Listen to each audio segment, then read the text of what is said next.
Yo, welcome to my channel. Berhubung lagi bulan puasa nih ya, kalian pasti butuh rekomendasi ya kan yang cocok buat ditonton di bulan puasa ini. Nah, anime yang cocok ditonton di bulan puasa sendiri menurutku adalah anime bergenre slice of life. Ya kali ya kan puasa-puasa gini ya kan nonton anime ecchi ya kan kayak High School DxD sama Shokugeki no Soma ya. Maka dari itu kali ini gua akan share list anime dengan genre slice of life yang seru untuk ditonton, dan genre slice of life sendiri ini cocok banget buat ditonton di bulan puasa ini ya. Karena ya biasanya genre slice of life ini nggak ada fan service atau minim fan service ya, konfliknya itu santai tentang kehidupan sehari-hari gitu ya, pokoknya cocok banget untuk menemani ngabuburit di bulan puasa ini. Biasanya sendiri itu genre slice of life itu dikombo sama genre komedi gitu biar nggak hambar-hambar banget gitu ya. Contohnya kayak anime Nichijou sama Danshi Kokose ya, mirip-mirip gitulah ya. So kalau gitu langsung aja berikut rekomendasi anime slice of life dariku ya.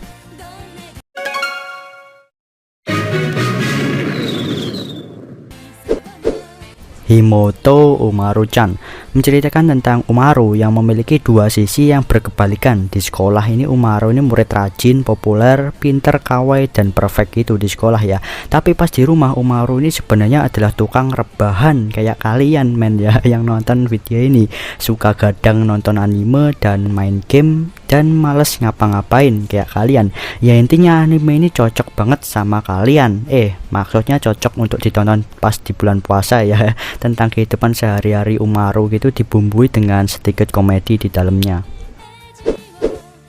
Hyouka, mungkin sebagian dari kalian ada yang cocok dan gak cocok sama anime ini. Ada yang bilang seru lah, ada yang bilang bikin nyantuk lah ya. Gue sendiri cocok sih nonton anime ini ya, karena anime ini berjalan bisa dibilang lambat ya. Memang lambat ya, satu episode itu berjalan 25 menit, berasa 1 jam men ya, tapi seru gitu ya, ada unsur misterinya ya. Berpusat pada Orege Hotaro yang berprinsip hemat energi. Suatu hari Orege ini dipaksa oleh kakaknya untuk bergabung di klub sastra di sekolahnya. Nah, ketika gabung di klub sastra tersebut, teman-temannya Orege juga ikut gabung ke klub tersebut. Di klub tersebut ada satu cewek yang sering banget penasaran tuh, bernama Chitanda Eru. Chitanda sendiri tuh selalu memaksa Oreki buat memecahkan suatu misteri di sekolahannya ya. Jadi hancur sudah prinsipnya Oreki untuk hemat energi. New Game, anime tentang pekerjaan sehari-hari dalam membuat sebuah game ya. Kalian akan tahu sudut pandang pembuatan suatu game, bagian atau staffnya dalam membuat game ya. Walaupun burik ya, gamenya bocil, FF juga itu butuh perjuangan man ya untuk membuatnya ya. Jadi berhenti merosting suatu game man untuk menghargai para staff yang membuatnya ya. Setelah lulus SMA, Suzukaze Aoba memutuskan untuk bergabung dengan suatu perusahaan pembuatan game. Orang yang telah membuat Aoba mencintai ternyata merupakan senior di perusahaan barunya, dan dimulailah perjuangan Aoba dalam membuat proyek game bersama dengan orang yang dia kagumi. Ya asalnya itu Aoba itu mengagumi seniornya tersebut, tapi mereka itu malah jadi saingan nantinya gitulah ya.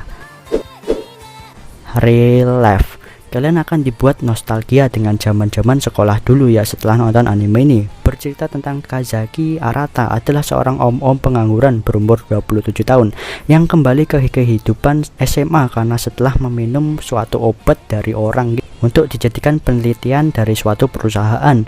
Setelah minum obat itu, tiba-tiba tubuhnya Arata ini kembali menjadi anak SMA ya, 17 tahun. Sekali lagi dimulailah hidup Kazaki, seorang om-om pengangguran, kembali menjadi seorang remaja siswa SMA ya.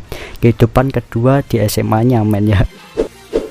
Super Cup mengisahkan Koguma, seorang gadis SMA yang hidup sendiri yang selalu pergi sendiri ke sekolahnya dengan bersepeda. Suatu hari ia itu memutuskan untuk membeli Honda Super Cup bekas ya, motor jadul ya. Yaitu akhirnya bisa merasakan pergi ke sekolah dengan menaiki motor untuk pertama kalinya. Perjalanan Koguma dengan motor kesayangannya membuat hidupnya itu semakin berwarna, dan ya Koguma ini akan berteman dengan satu circle-nya yang suka motor gitu ya, dan jadi anak senja gitu ya, suka melihat pemandangan-pemandangan gitu. Ini anime masih ongoing ya, animenya itu baru juga rilis tuh ya musim ini ya. Blend S, tentang pekerjaan di kafe gitu ya konsepnya anime ini. Maika baru aja mendapatkan pekerjaan di sebuah kafe yang semua pelayannya itu harus melayani pelanggan dengan perilaku berdasarkan karakter yang diberikan sama manajer mereka ya. Maika pun dimintai untuk menjadi pelayan yang memiliki sifat yang sangat sadis ya, untuk memuaskan pelayan yang masokis kayak kalian ya. Di kafe itu pelayannya itu ada beragam lah ya sifatnya, ada tsundere, onesan, loli, dan juga ada trapman ya, bermacam-macam sifat gitu untuk memuaskan pelanggan di cafe tersebut.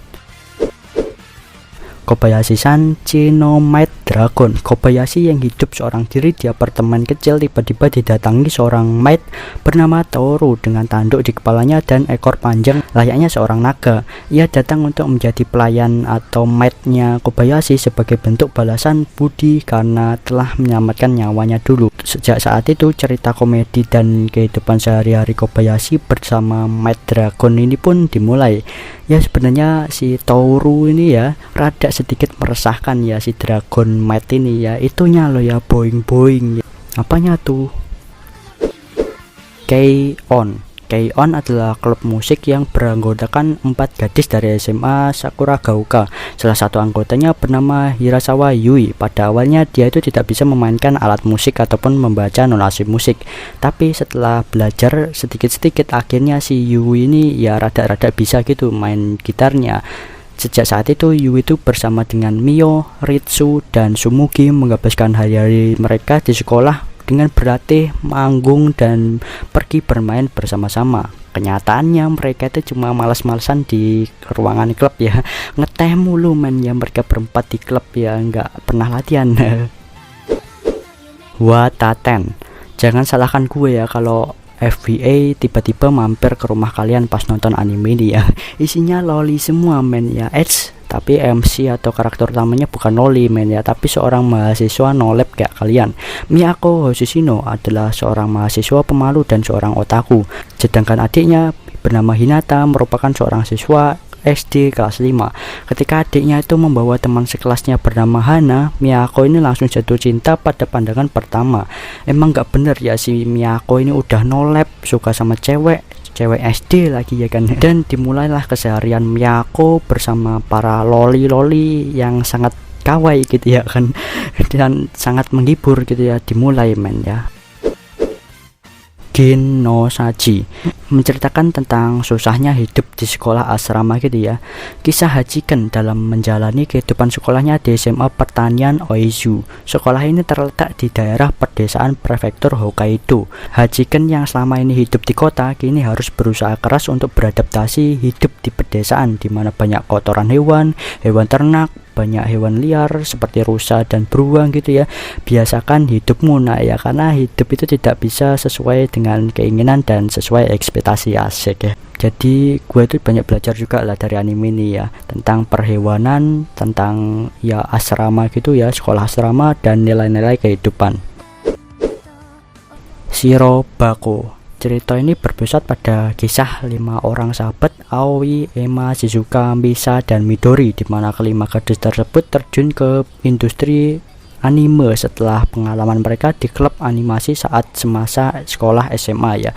Anime ini menampilkan masalah dan kesulitan keseharian dalam pekerjaan mereka dalam membuat anime ya, masing-masing bagiannya gitu ya.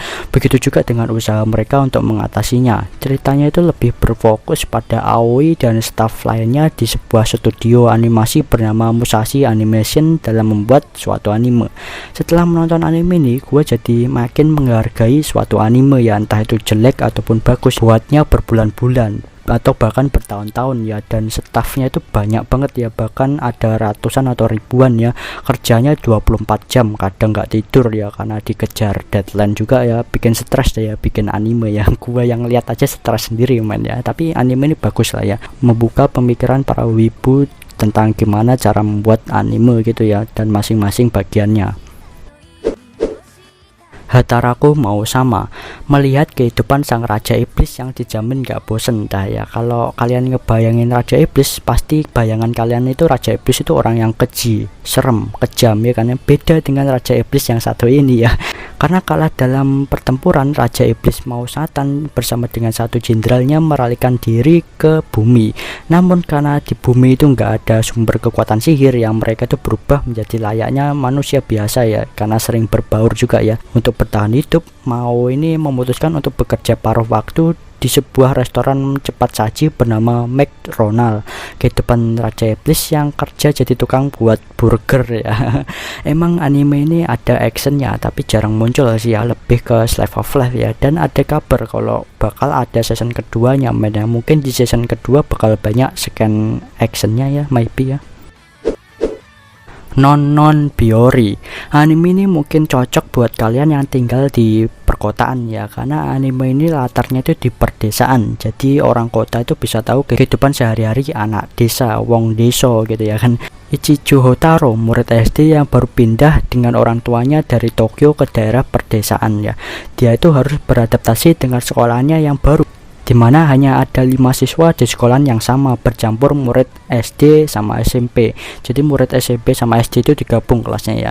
Dan dimulailah petualangan sehari-hari mereka di sebuah pedesaan. Yap, isinya itu loli semua men ya, ampun FVA ya.